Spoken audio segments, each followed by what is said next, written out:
Cette organisation opaque est aujourd'hui la seule à distribuer de l'aide humanitaire dans la bande de Gaza.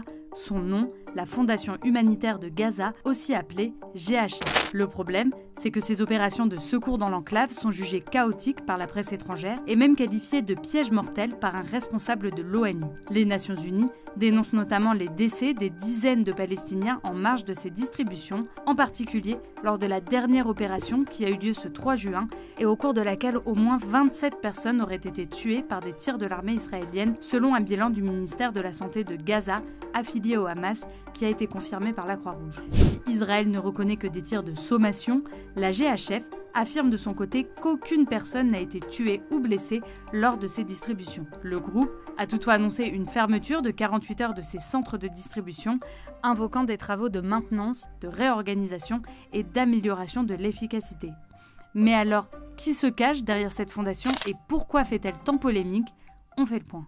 Soutenue par Israël et les États-Unis, la Fondation humanitaire de Gaza a été créée en février dernier dans le but de distribuer de la nourriture, des médicaments et d'autres produits de première nécessité à la population gazaoui sans impliquer les agences de l'ONU qui assuraient jusqu'à présent ce rôle, explique Al-Monitor.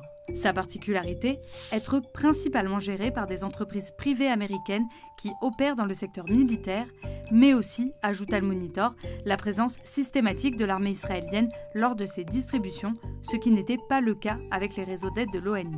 Selon le média spécialisé dans l'actualité du Moyen-Orient, cette présence de l'armée serait un souhait du Premier ministre israélien, Benjamin Netanyahou, qui y voit là le seul moyen pour sécuriser l'aide à Gaza et garantir qu'elle ne tombe pas entre les mains du Hamas. Les responsables israéliens ont en effet accusé à plusieurs reprises le Hamas de piller l'aide humanitaire destinée aux civils et de la vendre à des prix élevés, ce que nie le groupe islamiste. Sauf que le problème, c'est que la Fondation humanitaire de Gaza est aujourd'hui très décriée par les Nations Unies et les autres ONG pour plusieurs raisons. D'abord ses origines, jugées opaques par de nombreux médias étrangers. Présenté comme neutre, ce système d'aide humanitaire aurait en fait été imaginé par des Israéliens, révèle une longue enquête du New York Times, qui précise que les contours généraux du projet ont été évoqués dès la fin de 2023, soit juste après les attaques du 7 octobre. Selon le quotidien américain, le gouvernement israélien souhaitait alors prendre le contrôle de l'aide humanitaire pour affaiblir le Hamas, mais sans assumer auprès de sa population la responsabilité de prendre soin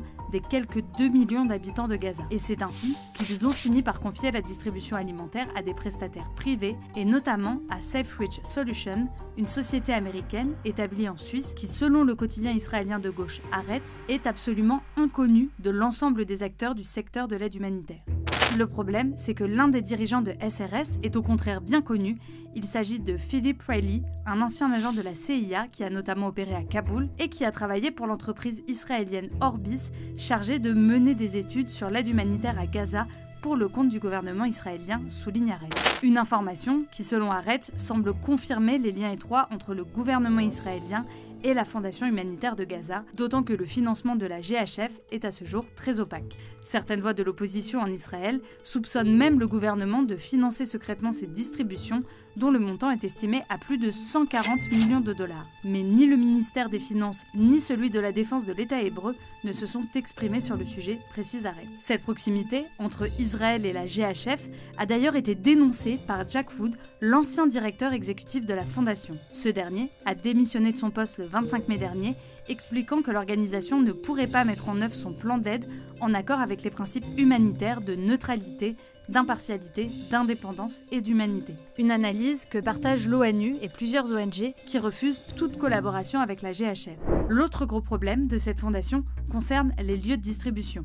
Comme en témoigne cette carte de la BBC, l'organisation a ouvert 4 centres, dont 3 situés dans le sud de la bande de Gaza. Selon l'ONU, cette disposition géographique pourrait mettre en danger les civils en les obligeant à marcher des kilomètres, mais surtout faciliter le plan israélien qui vise à expulser les civils du nord de Gaza, ce qui, selon le Washington Post, constituerait un crime de guerre.